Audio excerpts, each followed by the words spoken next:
Hey there, thinkers. Welcome back to another episode of Critical Hit. My name is S. And I'm Pin, and today we're going to be discussing forced diversity in movies. Oof. So as you see here, the title on the screen is from Deadline. Mads Mikkelsen fires back at a reporter who confronts the Promised Land star and director Mikkelsen with lack of diversity questions.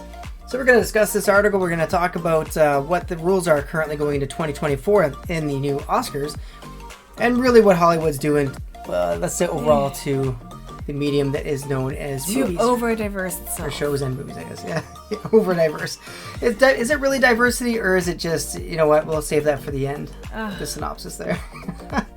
But as we get into this, Mads Mikkelsen and the Promised Land director, Mikkelsen, were confronted by a reporter about the lack of diversity on screen and how it could affect their possibilities of getting nominated for Best Pictures at the Oscars. So during the Q&A session at the Venice Film Festival, a reporter brought up the subject of a film needing to meet certain criteria in order to be considered top night at the awards.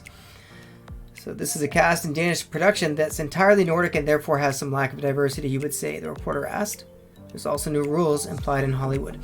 Yeah, so he actually, I think what he was trying to get at the whole time, or his question he was trying to say, was, are you worried that your film doesn't have enough diversity to enter the awards for the Oscars? So basically, are you worried that you're too white? Emotional, damn it! So the reporter wasn't trying to insult them, to be fair, and we can put a link in the description so you can watch this. It doesn't sound like he was trying to insult them. It more sounds like he's concerned that the rules would preclude such a movie from getting an Oscar or an award to begin with. Because they're from Nordic instead of being from Asia. Yeah, so, and the director did hit back saying that this was, Denmark in the 1750s, or 18th century. There was no people of color. There was no people of color in Denmark. We're going to get into that and talk about what he said and how the movie went from there, or how the movie's going to go from there. But as we get back into the article, the new inclusion standards are set to go into effect, starting with the upcoming 96 Oscars in 2024. The initiative centers around the on-screen representation as well as creative leadership. 2 of 4 standards would have been met in order for the film to be considered for the Best Picture category. We got the Oscar here. This is what it is from the Oscars' own website. I've already scrolled down. So as you can see, there's 2 of 4 categories they have to adhere to. Standard A, and you can kind of read it there, but realistically it just means the lead actor or a significant supporting actor has to be part of, let's just say, non-white person. So say it. Say what? Say the word you want to say. I don't get it. Diverse. Standard B, creative leadership. Unrepresented. Again, needs to be part of, let's call it, what they say, diverse. So it could be woman. It does say women in there. It could be that underrepresented group, I guess. I don't know. Soon going to be a privileged class. Okay. Standard C, again, just industry access, and again, just diversity. And then Standard D, which was audience development. And again, this is just diversity in executives running the project. So for different categories, all to do with diversity, you have to meet 2 of them. Is essentially the rules that are coming into place. So basically what they're pretty much saying is that 30% of all movies have to be... Yeah, underrepresented, they say. But, I mean, what they call diversity realistically just means non-white. And I think that goes to show, and the interviewer asking the questions even talked about Parasite in South Korea, which was completely Asian cast, and they still qualified for the awards. And so you didn't have to be... Wasn't even English. ...diverse there. It was just about being non-white, which really is the problem here. Is that, why even call it diversity? Diversity actually just means a difference of ideology, a difference of opinion, difference of thought process to get somewhere. Now that can come from different sects and different groups of people, but realistically you just want people who think differently, because those different thought processes, when they come together, should lead to something better. Something greater, something coming together, where like a whole bunch of minds come together and make something great.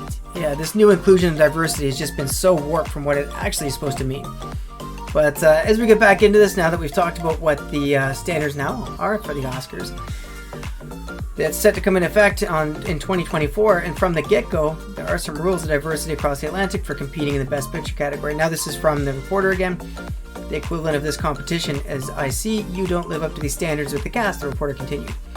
I'm just curious, not because of this artistic or anything, just because of lack of diversity, and again, I don't want to call it diversity.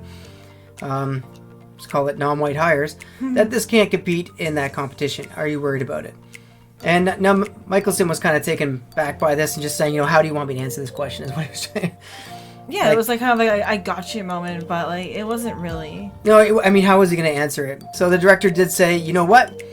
This is 1750s Denmark. We're trying to be somewhat historically accurate here, where there just wouldn't be people of color in it. But they did say they have one girl of color who's subjected to racism. They need to have the one who has subjected to racism, has a racism story about her, of course, because it is still Hollywood. It has to be centered around, like, a victimhood. Now, if there was a woman of color in Denmark in the 1750s, would she have experienced racism? Well, I mean, most likely, you'd be the only one, sure. Actually, not really. Denmark people are really nice. Okay, but this is 1750s we're talking about. Fair. But I mean, would she have experienced something? Yeah, sure. But it's just crazy to me that you, of course, have to put that in there because this, again, the pinnacle of what Denmark was about. Yeah, it's a Nordic country in the 18th century. I mean, of course, you have to fill that in. Now, this just goes to say, like, it's crazy to me that you have to force this ideology on even history now. So everywhere, white men were always mean. But mean to everyone, and always. But if you want to force diversity into like a modern day picture about California, yeah, sure, whatever. My expectation's there for modern day California to have what you would imagine it to be. But if you're telling me we're going to watch a movie about 1750 Denmark or about Africa in the 14th century or something, like I'm going to have certain expectations going into it. I'm going to think, okay, I expect to see, if I'm going to go see a movie about the Shogun, I'm expecting to see nothing but Japanese people. It doesn't have to be, but for the most part, that's what I expect the cast to be.